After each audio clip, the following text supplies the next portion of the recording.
Welcome to New York's #2 sports show. The Rangers shut out the St. Louis Blues 4-0 at Madison Square Garden. And the new look Rangers really showed out tonight.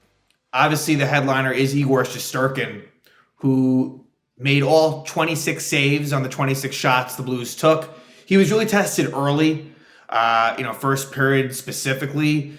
The Blues, I thought it was a good period for the Rangers, but St. Louis was able to have some opportunities, but Igor was up to the task. But beyond that, a lot of positives to discuss. So as far as the lineup, we'll talk about the forwards first. As predicted, the lines were basically what we thought they would be. First line, shouldn't put a number to it because really the Trocheck line really is like the first line, certainly in terms of offense. But you have the Zibanejad line, which had Kreider and Roslovic. Of course, the Trocheck line was intact. Then Wennberg centering Cooley and Kakko.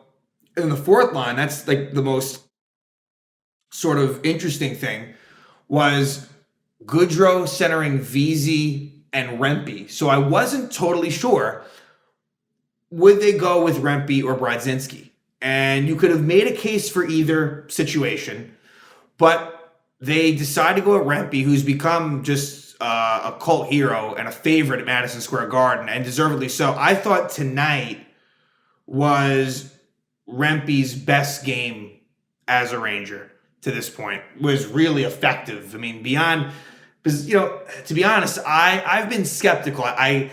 I don't think he's someone that will give you nothing, but I don't know. Like, do they trust him to play more than 6-7 minutes? And tonight he played 11. And part of that is because the Rangers were leading and, he got a good amount of ice in the third period when the game was in hand, but still, he was effective. And in fact, in case I forget it, he had a goal that they ended up overturning to no goal, which I disagreed with. To me, the puck did cross the line, and correct me if I'm wrong. The way it works is, the goal, it was a goal on the ice, and so for you to overturn it, you have to have conclusive evidence that it didn't go over the line. I certainly didn't see that. It was close, and maybe I'm wrong on that ruling, but beyond that, to me, in the air, it looked like it fully crossed the line. So Rempe might have got screwed out of a goal, but beyond that, he was really effective. So it's pretty exciting what he's doing. I still want to see more from him before I'm a full-on believer, but yeah, he absolutely has to be in the lineup now. And look, do I wish that Barclay Goodrow wasn't in the lineup? Yeah, I'll say this though, he was good in this game. Got to be fair to him. He almost had 2 primary assists. He had one on the Vesey goal, and if that Rempe goal counted, it would have been his as well. So Johnny Brodzinski is the healthy scratch, and that's just kind of how it has to be, and that's what it should be. I have no problem with Brodzinski on a fourth line role, and in fact, I've noticed that there's been some comments on the channel about Brodzinski, being fourth line center and Goodrow in the wing. I agree with that. If Brodzinski's in there, I would prefer him be in the middle and Goodrow on the wing. And so Brodzinski can give you some versatility. That said, this is the better situation with him out for sure. So I liked overall the 4 lines. On defense, Trouba being out, it's addition by subtraction in a lot of ways. So the Miller-Strider pair, I've liked it when they've been together. And then Jones with Gustafsson has been solid. It's not perfect, and there certainly are opponents that I wouldn't love Zach Jones being in against, for sure. But the biggest thing I think is the Jones-Schneider combo was disastrous. Simple as that. You put them away from each other, it's a much better situation. And let's just see how these next 2 to 3 weeks go without Trouba. And for me, like I've said, unfortunately, there's a really good chance that you're going to see Trouba back with Miller and Strider back with Gustafsson. But I think, at least as a consolation, because Trouba, obviously he's not going to be a healthy scratch. We know that. And then I'll also bring up the Ruedel factor into this as well. But as far as Trouba is concerned, why not at least give it a shot of having Gustafson with Trouba? Like, there's reason to believe that that could be a fairly effective third pair. But Miller Schneider, it's got something going on. It really does. And let me see a little bit more of it. But I think that this is like a good test and a good time for Laviolette and the coaching staff and even Drury and the front office to see what you have with Schneider getting more minutes and even Zach Jones as well. So this could really, I actually like this a lot, Trouba being out of the lineup. And I know he's going to be back, and I know, things may go back to what they were, but now we can at least see with somewhat of a significant sample size of how this looks. To that point also, I wasn't totally sure if Rueda would be in there for a number of reasons, but certainly in the aftermath, I'm glad that it was Zach Jones, because let's think about it. He was sitting there as a healthy scratch like the whole season, unless there were injuries. And that's not easy. And so for all of a sudden Riedel to just jump him right away, it doesn't really set the right message for a young kid like Zach Jones, who, to be honest, had been better when he'd been in there lately. So I am glad that he was the one that they chose. And for now, he'll be the one that stays in there. For example, a week from now, the Rangers go to Pittsburgh. Ruedel will be in the lineup for that one, no doubt. As he should be. Like, in a game where, he played there for 8 seasons, totally get that. And maybe he'll be in there before then. But for now, next game versus the Devils, no reason to think that they're going to switch anything up. It's going to be the same healthy scratches, Brodzinski and Ruedel. But yeah, a lot of good came out of this game. And I will say, the 4-0 score probably is slightly misleading. And really, St. Louis kind of just, and now I think they're on a 3-game losing streak. They are very unlikely to make the playoffs. It wouldn't appear that they will. And, I think they kind of mailed it in towards the end of the game, I'd say. But, Rangers had 3 power play goals in this game. So that should not be forgotten as well, because to me, the power play has been, let's say, skittish, lately. So, but better. But at the same time, they did, against Florida, they technically had 2 power play goals. Really, one of them was not. I mean, it went down as one, but really wasn't. But, so maybe it is coming along a little bit. But yeah, Jordan Binnington versus Igor Shesterkin. Another thing to think about is this. Back on January 11th, St. Louis kicked the shit out of the Rangers. And the Rangers, for the most part this year, overwhelmingly so, have done a really good job in these revenge games where they'll lose to a team and sometimes really get killed by a team. And they'll play them again, and they will get the win and sometimes do it in a somewhat impressive fashion. And tonight would go down in that category. This is definitely one of the better games the Rangers have played this season, I'd say. So early on, St. Louis takes a few penalties. Zach Bolduc slashes Eric Gustafson. So 2 minutes in, Rangers the power play. They don't score on that one. But at 4:36, former Ranger Kevin Hayes is called for slashing Matt Rempe. So there, Matt Rempe draws a penalty.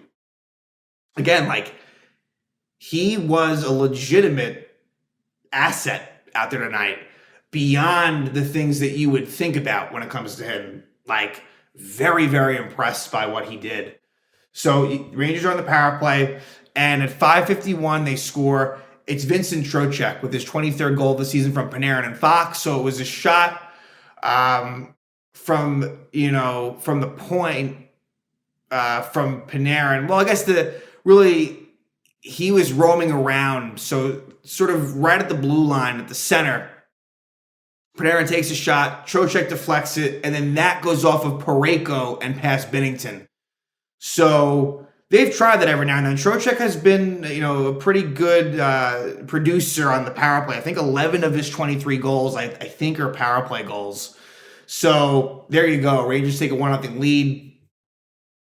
And I thought that it was a pretty good first period, just both ways. Pretty entertaining.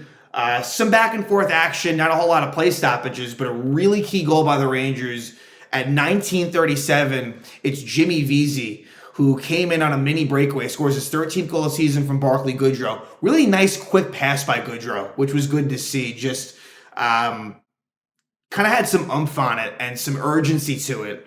And Vesey, who kind of had Rempe on the right side, ends up making the right decision, and he kind of fires one that goes, off of Binnington but in. And the Rangers have a 2-0 lead going into the second. I thought that was important. And the second period was a pretty well-played period by the Rangers. I would say less chances on both ends. And within that period, was when you had that no goal for Rempe. And that really could have iced it right there with the way the game was looking, but it didn't happen at that point. At 12:51, Gustafsson is called for high-sticking Braden Shen. And then at 13:59, Justin Falk hooks Alex Wennberg. So really nice job by Wennberg causing the turnover, putting himself in a situation where Falk had to take a penalty. And so that power play with the Blues is washed out and it becomes 4-on-4. Which reminds me, to discuss Wennberg and Roslovic. In Wennberg's case, he's not flashy. He's certainly not the most physical. But really, you notice the difference, like putting him in there. And look, we saw success with Brodzinski, Cooley, Kakko. But with Wennberg, it was a definite improvement. This is a really just heady, solid player, responsible. That's what I noticed. He's also got that white stick, the white stick and the white tape. So it's kind of hard to not notice that. But yeah, I thought that Wennberg, definitely acclimated himself well. And he will be used in all situations. He was on the second power play unit. He got penalty kill time. Let's see. Typically not great on draws. So let's see what the percentage came out to tonight. Yeah, not very good. I don't know how many faceoffs he had, but 33.3%. Not very good. And we know he's not, he's no Vincent Trocheck when it comes to that. But yeah, I thought that Wennberg was very solid. As far as Roslovic was concerned, he was very noticeable.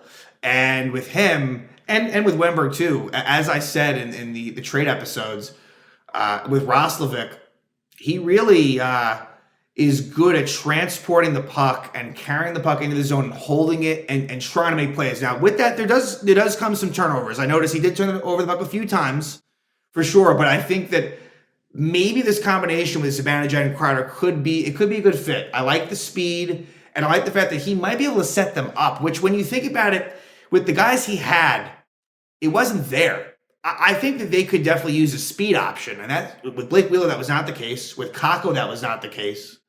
So I think that with him, I don't know if it'll work, but this makes more sense. Like just in the case of Kakko being where he is on his line and Roslovic being on his, it's where it fits and makes the most sense. So I thought that both of them looked pretty good. Now, Wennberg does end up on the score sheet.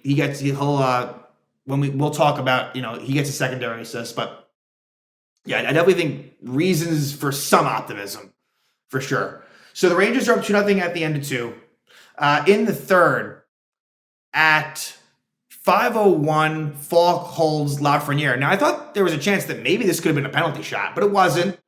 And on the power play, the Rangers do score, and it's Chris Kreider with his 32nd goal of the season from Panarin and Fox. So again, Panarin and Fox with those power play assists. This was a shot by Panarin that goes off of the back wall, bounces to Kreider in front, and he backhands it in. And that's the thing. Like, there's so much to account for with that unit. And, Kreider is very good in front of the net and scores past Binnington to give the Rangers a 3-0 lead. At 8:53, Zach Jones trips Jake Neighbors. But another situation where the two power plays that the Blues had were wiped out by penalties. Former Ranger Pavel Buchnevich trips Chris Kreider at 9:49. So it becomes 4-on-4. And eventually you get the Ranger power play, and the second unit comes through, and it's Kakko with his 8th goal of the season from Gustafsson and Wennberg. So Wennberg with his first point as a Ranger. This was a shot by Gustafsson that Binnington couldn't quite trap, and Kakko finds the puck, and he's able to easily put it in. Good to see him score, and the Rangers take a 4-0 lead there. at 11:23. And then at 17-13, Parayko holds Kako. And what was nice about this was you got some of the second unit and like Rempe, the fourth line, was even on for the power play too. So, definitely an enjoyable game for Ranger fans. Igor gets the shutout, his second shutout of the season. He has generally been really good. The only bad blemish was that goal, that Lomberg goal against the Panthers, to give Florida that lead in the third period. So, in some ways, a nice bounce back performance, because I'm sure that was in his head a bit. I kind of forgot about it, but, I'm sure he wasn't happy about that. And, he made it show tonight. So really good job by Igor. And the Rangers win it 4-0. So their record improves to 41-18-3. 41-18-4. So 86 points in 63 games. They sit 4 points ahead of the Carolina Hurricanes. Same games. So both have 19 games left. And what will be a really important game for this division is the Rangers play at Carolina Tuesday. And that's going to be the second game of back-to-back, because the Rangers play home against the Devils Monday night. So New Jersey has really been struggling pretty badly. But when it comes to Rangers Devils, you got to throw that away. And I think they're going to be pretty fired up. Again, they've been not doing so well. It's the first game between these two teams at MSG this year. I think that in the Devils' minds, the whole Rempe Nathan Bastian thing last time, I think, is something that they're thinking about. So Curtis McDermott, he was acquired. He's a tough guy. So what comes of that? And we'll see. It could all be a bunch of nothing. Jake Allen might make his debut, I could see, for New Jersey that night. So there are some storylines, but the bigger game is the Carolina. It's interesting. I wouldn't have expected this, where New Jersey is kind of so far off the mark, where you hope the Rangers aren't. They shouldn't be, right? It's the team that knocked them out last year. It's one of their biggest rivals, so they shouldn't be. But the Carolina game, that is the big one. And so to that point, you have to expect that Jonathan Quick will be in net for that Devil game. I'm almost certain of it. And then Igor will be back in versus Carolina. That's what makes total sense. And I'd be surprised if it's anything other than that. But Rangers with a very successful game, post-trade deadline, new look team, and, off to a good start there. So they get the shutout. They beat the St. Louis Blues by a score of 4-0.